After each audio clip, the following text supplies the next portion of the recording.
Dito na naman tayo sa lugar ko dito sa Altam Farm na maraming nakatayo na pira. Bakit pira? Hindi lang ordinaryo na Philippine money. Sabihin ko sa inyo, euro to. Ang euro as mas mahal pa sa dollars. Bakit? Kasi ang isang kawayan dito, this is giant kawayan, yung mga malalaki. Pakita mo do. Ito, ang laki. Ito naman, yung may matanda na at iba, ito, pwede na to harvestin. 200 dito ang buok ng kawayan sa amin. Ito nga ay ginagawa ring amakan. Pangdingding, pangsahig, at dito rin kinukuha yung ubod ba, yung gawing gulay. So tingnan mo, ang dami ditong kawayan, nakalaray. So pira na. This is our treasure here at Altam Farm. Nang nabili kong lupang ito, nandito na yung mga kawayan doon. Joe mo do. Si Gerald yung kasama ko dito, isa sa mga workers ko, ang videographer natin. So tingnan nyo, ang dami. Kasi naman, walang nangunguha dito kasi nasira ito, natumba ng Typhoon Udit.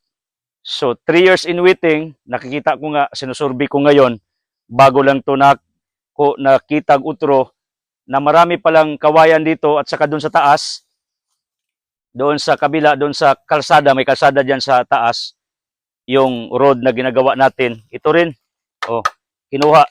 Ang laki. Tingnan mo. So, marami.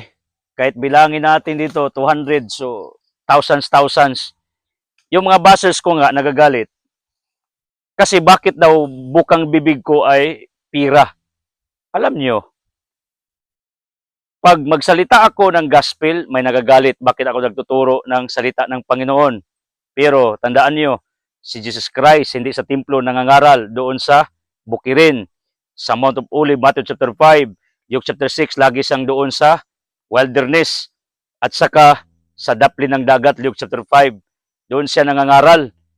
Kaya nga, sinusunod ko ang kanyang ginagawa, kasi sabi ng 1 Peter 2:21, sundin natin si Jesus Christ.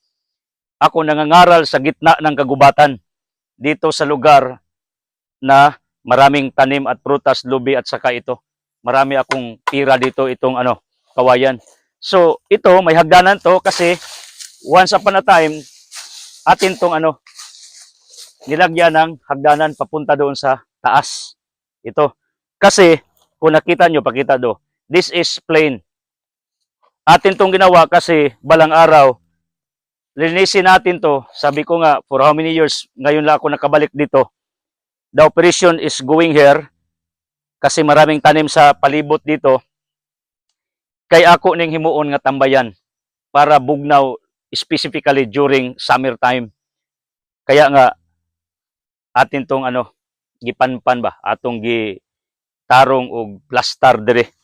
So itong ginagamit pag magtanom ka og ampalaya or batong, nilagay ito sa ibabaw, baybahay, or ganito, pag magtanim ka, butangan tukod, then dito itanim yung palay, ampalaya, kakatay dito. So this is not a waste of bamboo.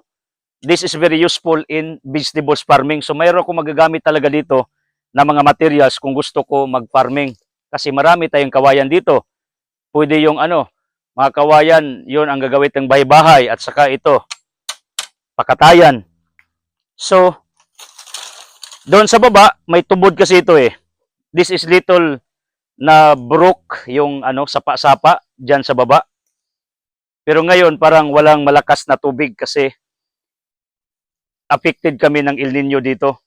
So, dyan sa baba, may limaw-limaw ba? Yung parang bukal.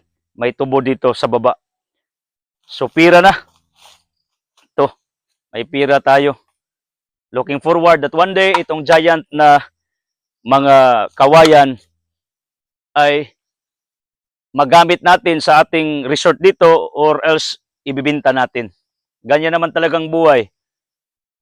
Pag maparaan ka, madiskarte ka, magkapira ka talaga. Kasi yung iba, nagagalit sa akin, bakit daw lagi akong nagsasabing pira? Kasi nagbablog nga ako para turuan kayo how to make money. IGP yan eh, Income Generating Program. Kasi itong mga tanim ko dito, pira naman talaga yon if it is converted into money. So yung nagbasa sa akin kasi sabi niya, hambog daw ko, kay namunit kong prutas, they question our place because hindi nila alam gaano to kalaki. This is more or less 5 hectares na kalupaan dito, uncounting kasi yung iba dito binibinta sa akin, dandahan na ating bayaran. Pero ngayon, alam ko, hindi na kayo magbaba sa akin if sabihin ko maraming euro dito, hindi na dollar, kasi ang dami kong kawayan, hindi lang ito. May kawayan doon, no? Pakita mo doon. May kawayan doon. Marami. Dito pakita mo. Tuyok. Kana, kawayan. Marami dyan. At dito rin, kawayan.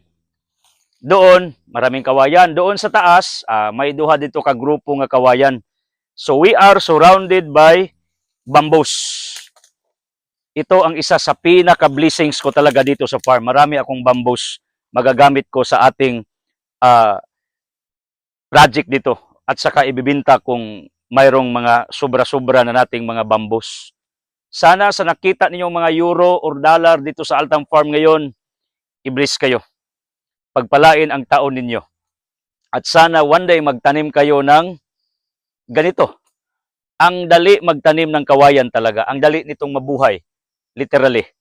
So, sana ma-inspire kayo sa nakita ninyo na marami ditong tumutubo na dollars, euro, or Philippine money, which is bamboos.